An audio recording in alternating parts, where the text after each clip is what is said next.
تعالوا نعمل مع بعض أسرع وأسهل صينية رقاق من غير بقى ما نبلها في الشوربة ورقة ورقة ولا أي حاجة من الكلام ده كله.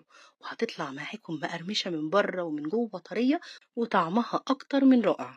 يلا بينا نبتدي في عمايلها على طول. بس لو أول مرة تشوفوني أنا جيهان عزب. إذا عجبكم الفيديو اعملوا له لايك وشير، وإذا كنتم جداد على القناة يسعدني اشتراككم ووجودكم معايا فيها. أول حاجة هنعملها هنجهز الحشو. طاسة على النار هنسيبها تسخن كويس، وبعدين هننزل فيها باللحمة المفرومة ومش هنقلبها في الأول. أول ما نلاقي اللحمة خدت لون من تحت ومن على الوش لونها بدأ يغير، نقلب فيها بقى لحد ما تتشوح كويس وتبقى كلها لون واحد. هنحط بقى عليها بصلة مفرومة، وهنتبلهم بنص معلقة صغيرة من الملح والفلفل. مش هحط عليها أي توابل تانية خالص عشان ما نغيرش طعم اللحمة.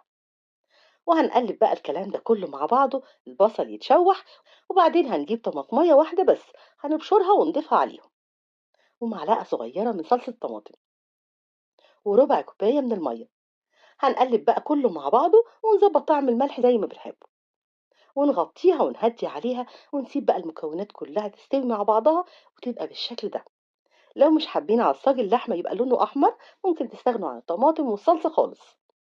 كده خلاص هي استوت. هنسيبها بقى على جنب شوية ونرص الصينية بتاعتنا. معايا تقريبا نص كيلو من الرقاق الطري. أنا بحب أحط في الصينية 8 ورقات، 4 من تحت و4 من فوق. لو الورق كان تخين قوي بنحط 7 بس. واحنا شغالين بالرقاق نخليه دايما متغطي فوطة علشان ما ينشفش مننا.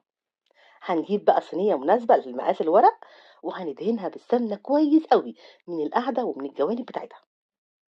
هنحط أول ورقة من الرقاق زي ما هي كده، مش هنبلعها في الشوربة ولا حاجة. وهنخلي بس طرف أول ورقتين طالع لفوق شوية على حرف الصينية عشان لما نحط الحشوة ما تطلعش بره. ومعايا معلقتين أو 3 كبار من السمنة، سيحتهم الأول في الميكرويف. ممكن تستعملوا معاهم زبدة أو زيت زي ما انتوا عايزين. وهندهن بيهم الورق كويس قوي من القاعدة والأطراف كلها. كل ما نحط ورقة نفردها في الصينية كويس وندهنها بالسمنة، وخصوصا الأطراف، لحد ما نخلص أول 4 ورقات. وبعدين هنحط عليهم الحشوة.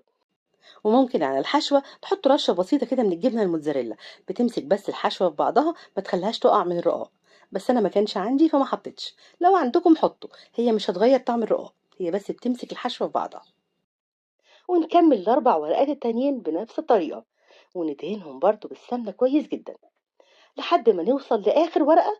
نحاول بقى نخلي آخر ورقة دي أكبر ورقة فيهم عشان نقدر ننزلها من الجوانب تلم ورق الرقاق كله. وبعدين بإيدينا كده هنضغط على الرقاق بالراحة عشان يبقى مفروض في الصينية كويس. وهندهن برضو آخر ورقة.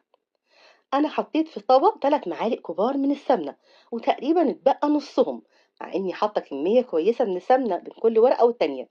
لكن الطريقة دي ما بتخليش الرقاق يشرب سمنة كتير، وأقل كمية سمنة هتظهر فيه، مش بينكر السمنة خالص. وبعدين بقى هنجيب سكينة حامية عشان ما نبهدلش الورق واحنا بنقطعه، ونقطعه بقى بالشكل اللي بنحبه. هنسيب بقى الصينية على جنب شوية ونجهز الخليط اللي هنسقيها بيه.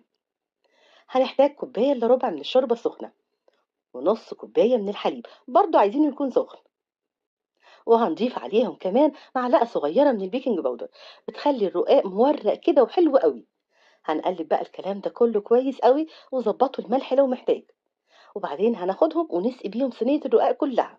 حابين بقى تقللوا الحليب وتزودوا الشوربة أكتر، أو العكس زي ما يعجبكم. وإذا لقيتوا كمان الرقاق محتاج ممكن تزودوا ربع كوباية شوربة بقى أو حليب. حركوا الصينية كده بالراحة عشان الخليط يتوزع فيها كلها. وآخر خطوة دي اختياري، هنحط معلقة كبيرة من القشطة بتاعت وش اللبن. قلبتها كويس قوي عشان تبقى سايلة، ودهنت بيها الوش. بتدي طعم ولون حلو قوي للرقاق. كده خلاص الصينية بقت جاهزة. هناخدها بقى وندخلها فرن حرارته تبقى متوسطة، وهنسيبها من 30 ل 40 دقيقة أو لحد ما نلاقي الرقاق استوى وخد لون ذهبي حلو من تحت ومن الجوانب. نقفل الفرن ونفتح عليها بقى الشواية تاخد اللون الحلو قوي ده من على الوش. نطلعها ونقدمها وهي سخنة. نعيد بقى على تقطيع تاني، ومن الجوانب كده بالراحة نحاول نفصلها من طرف الصينية. بصوا بقى شكل الرقاق عامل ازاي، مقرمش من فوق ومن تحت ومن جوه طري وطعمه رائع. جربوه بالطريقة دي ومتأكدة انه هيعجبكم جدا، وبألف هنا على قلوبكم مقدما.